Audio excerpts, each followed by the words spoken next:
Good day, everyone. Please kindly like my page, follow my page, and comment on my page and share my page. I'm here to talk about hypertension, the management and the prevention. Before I go further, I'm going to talk about hypertension under definition. What is hypertension?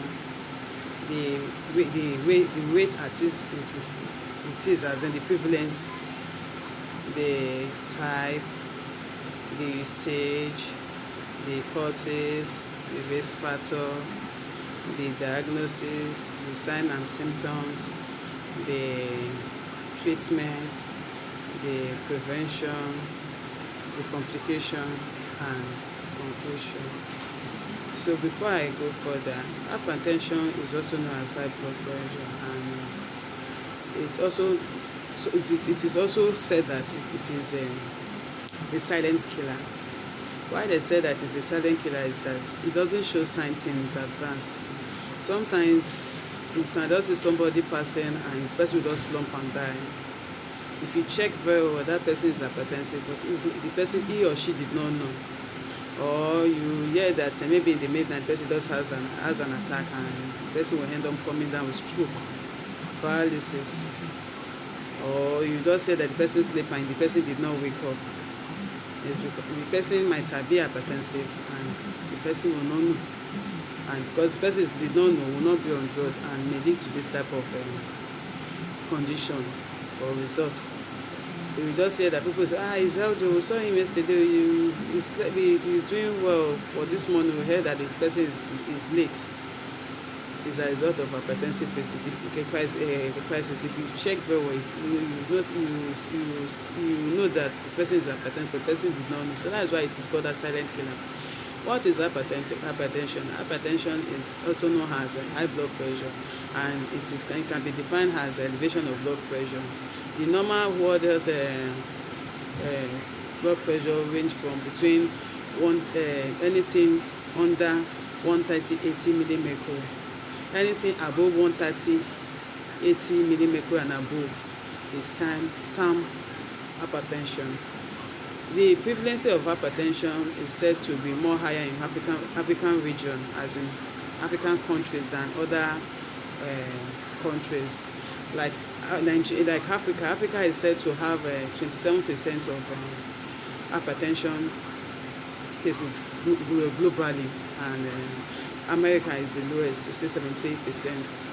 So types of hypertension, we have primary hypertension, secondary hypertension, gestational hypertension, preeclampsia, eclampsia, but I'm not going to talk about those ones. I'm just only going to talk about primary and secondary.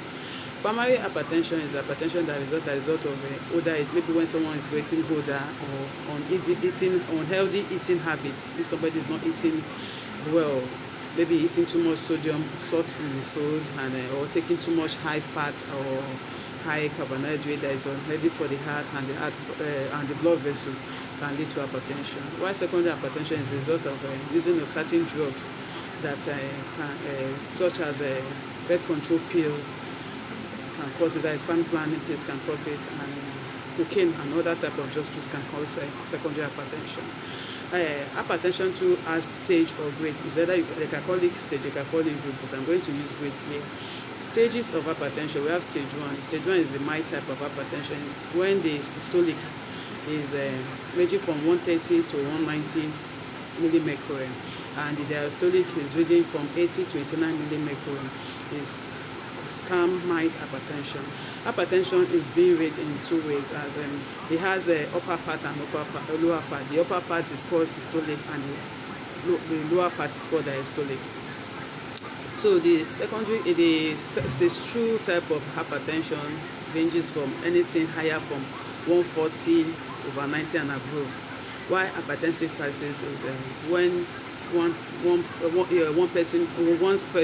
blood pressure is measuring 180/120 millimercury and above or higher. So the causes of hypertension. Causes of hypertension can be as a result of smoking, taking too much alcohol, stress, older age can cause it. Genetic, one can inherit it, stress, not having enough sleep, kidney problem, maybe kidney disease or kidney failure can cause it, being overweight can cause it, intake of too much salt in our sodium can cause it, and the family history of it, if one have it in one's family, it can cause it, and not having enough rest can cause it. So why the risk factor can be African descent, and maybe from African region, you can be exposed to have it, so one should watch it. So being overweight can cause it. Older age, studies say from 55 years and above, but even some people before 55 they've started developing hypertension if care is not properly taken. Being overweight, as in being obese, not taking enough exercise, that is sedentary lifestyle, eating too much salt in the food, sodium in the food, smoking or use of tobacco of any type can cause it. Every drinker of alcohol can cause it, and sex. Studies said that male are more prone to develop hypertension more than female gender. And I'm going to talk about the diagnosis. The diagnosis can be detected to have increased blood pressure by checking his or her BP. And how can you be, before you can be diagnosed that you are hypertensive, is when your BP is being checked maybe 2 or 3 times or more than 10, or on different visits. Not that maybe you come today, I check it is high, I check it again is high. No, it's when you come today, maybe I check it is high, I may give another day of appointment, you come, I check it is high. That is giving us a sign that there's something wrong. And when you come again, I check it, I'll know that you are hypertensive, and from there the physician will know what to do.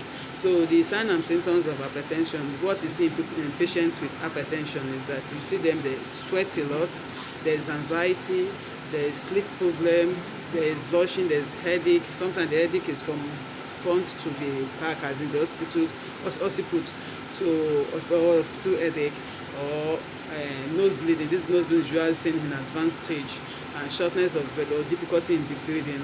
And there is sometimes you see pedal, you see swelling of the leg, the ankle, and the feet, and treatment.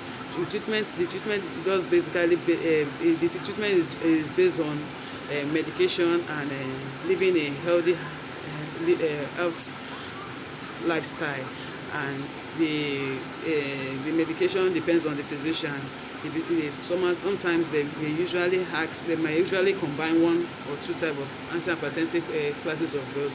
Some may use single one, depends on the severity and how the physician view the blood pressure. That is when the patient will be placed on medication, and the patient will be cancelled on regular BP check, compliance of drugs, as you should take your drugs, don't stop your drugs abruptly, and eat food low in salt and fat. Try to maintain a healthy weight, as being physically active, quit smoking and limit alcohol intake, work on anger, or try to manage stress properly. If you are the type that is usually easily angered, you should try to work on it, and you should manage stress. How can you manage stress? You should try to take things easy on yourself, create time for yourself, try to have daytime rest and relaxation, and try to have a good night's sleep. That is a very important one. At least you observe 7 to 8 hours sleep in the night. It goes a long way to help an individual. And how can you prevent hypertension? Hypertension can be prevented by eating right. What they mean by eating right, you should add a lot of fruit in your food, as in when you are picking your diet, take a lot of fruits, vegetable, and reduce salt intake. The salt intake is one of the major cause of, as in high sodium is one of the major cause of hypertension, as in can predispose one to have hypertension.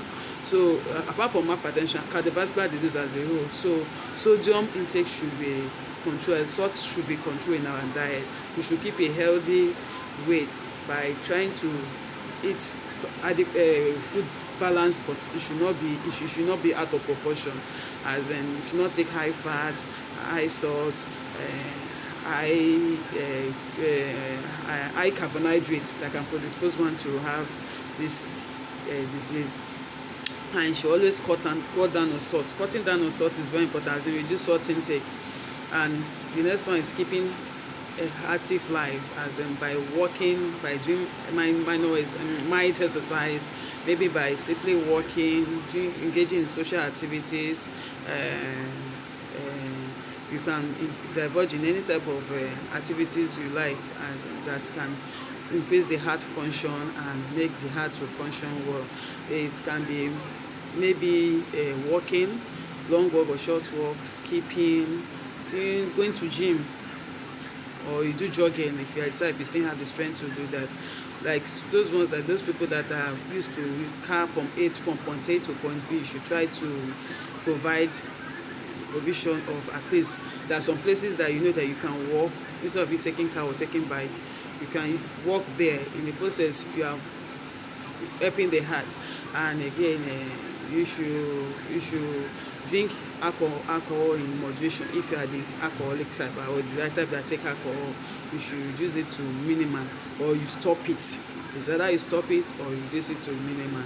And complication of hypertension is that it can lead to stroke, it can lead to heart failure, it can lead to peripheral vascular disease, it can lead to kidney disease, stroke failure, it can lead to complication during pregnancy, it can lead to eye problem, and it can lead to dementia. So, and it can also lead to death, sudden death. It can lead to sudden death. So, conclusion, as I said earlier, hypertension is said to be a silent killer. It does not show signs until when it is advanced. If care is not taken, it can lead to death. So, proper early diagnosis will enhance good prognosis, as in will enhance good results. So, how can we help by preventing this diseases? By regular checking of our BP. If you are the type that already has been diagnosed with it and you are on drugs, try to comply. Almost don't even try it. Use your drugs, comply with your drugs, and always visit your physician. Don't stop the drug abruptly. If maybe the BP has been controlled to minimum, it should be that is your consultant that will reduce or change or add or increase or remove the drug. You should not just like feel that because I'm okay, I don't need this drug again. No, you should continue using your drugs until when your physician said that is enough, or we should put it in check. So, and again, we should always engage in proper BP check. You can, if you are the type that have the GDT at home, you can do like 3 to 4 times a week. It depends on how you have chance. Or you are the type that doesn't have it, you can come to the clinic or to the hospital facility and always check your BP. And also again, you should try to live a healthy life. Sedentary lifestyle does not help. Try to live a active life. If you can exercise at least 30 minutes a day, 30 minutes every day. By that 30 minutes, not by most that you should go and be jogging, but you can walk, stroll, maybe when you come back for work, or if you are the type you don't have car from your work. There are some places that you can take bike, or it's trekkable, you trek it. In the process, you are using that 30 minutes or 20 minutes to 30 minutes exercise. And always eat a healthy diet, as in low fat. Your carbohydrates should not be out of proportion, and take a lot of vegetable and fruit. At this point, I'm going to bring this talk to conclusion. Thank you.